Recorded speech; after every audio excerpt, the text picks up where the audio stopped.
Hey everyone. So first off, sorry this is as late as it is, guys. I had a package coming today and I needed to be there to sign it. But okay. With that said though, let's talk about this chapter because the best way to sum it up is that the priestess just pretty much unloaded the fucking apocalypse onto the universe. Like seriously, whatever the fuck she did, she said, time time for everything to be swallowed whole. Like fucking hell. Like the universe is in so much deep shit now. This just is in so much more deep shit than just having to worry about mother disappearing now at this point. Like holy fuck.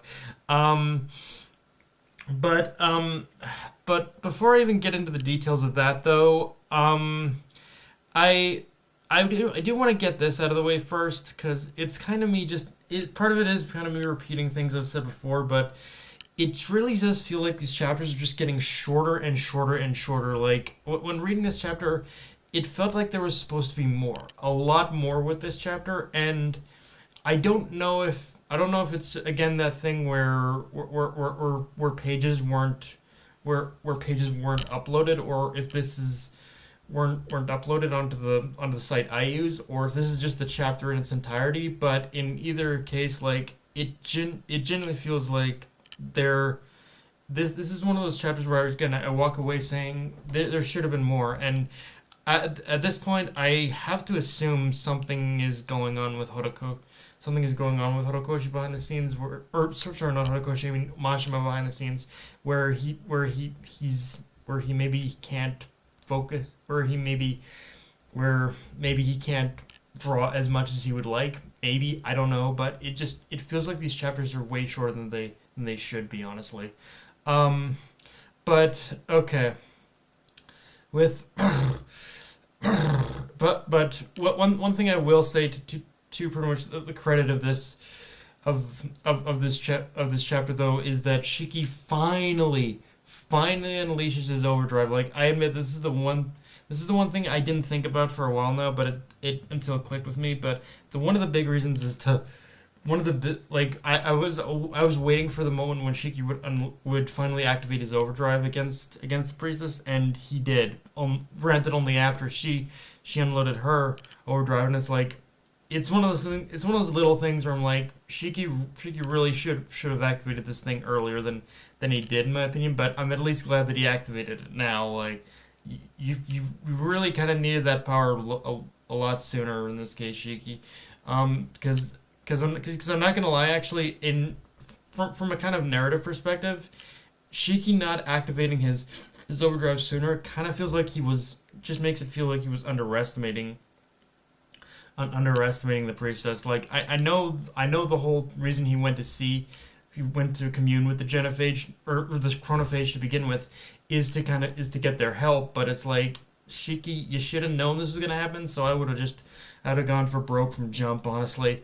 Um, but now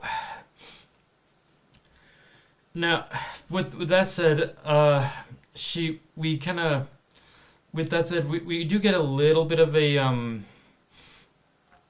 we do get a little bit of like thing with a little thing with the priestess that she says outright, "I am destroying this universe." Like there's to her, like to the priestess, there's no debate, no discussion. She is act like her goal is basically to destroy this universe, and I know that part of it. I know that part of it, as we've learned, is for her to become.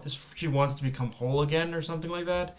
But it's like it feels. This is one of those things where, when looking at her motivations in a vacuum, it feels like there's something greater than just being whole. There, like she's like the priestess has been burdened by some unfortunate event that happened to her, and it's like the only way she feels she can truly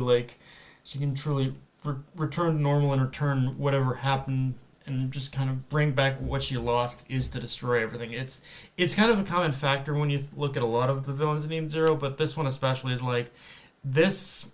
The priestess feels like she's definitely lost more than just her time, or just the or just the ability to become herself again. She's lost more than what she's letting on to it, and yeah, and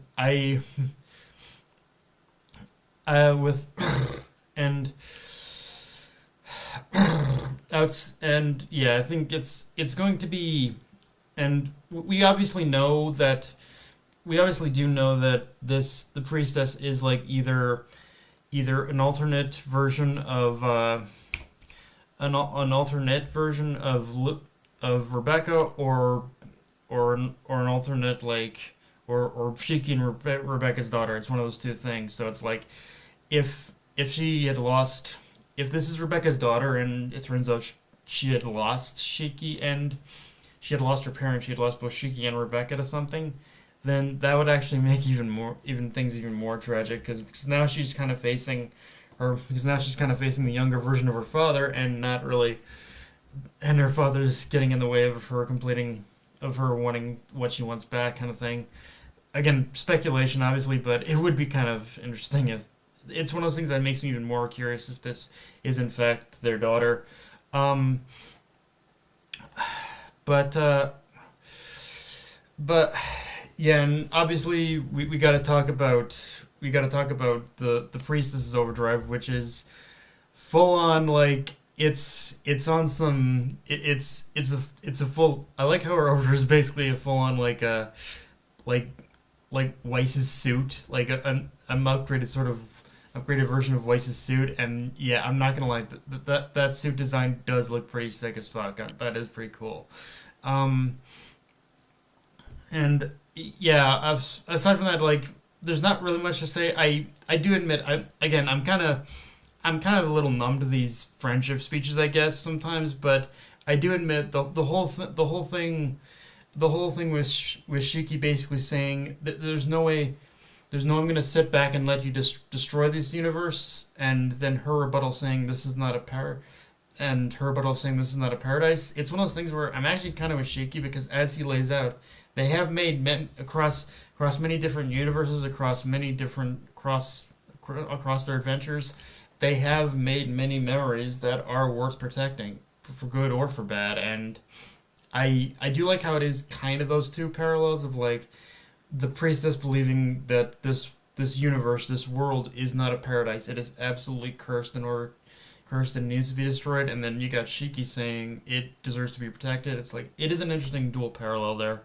Um, yeah, guys, that's all I got for this review. If you enjoyed the video, like, comment, subscribe. Follow me on Twitter, Analyst Crunchyroll, be sure to click the bell, subscribe button, and just share the video around, guys. Dark Knight of Anime, signing off. Later, everyone.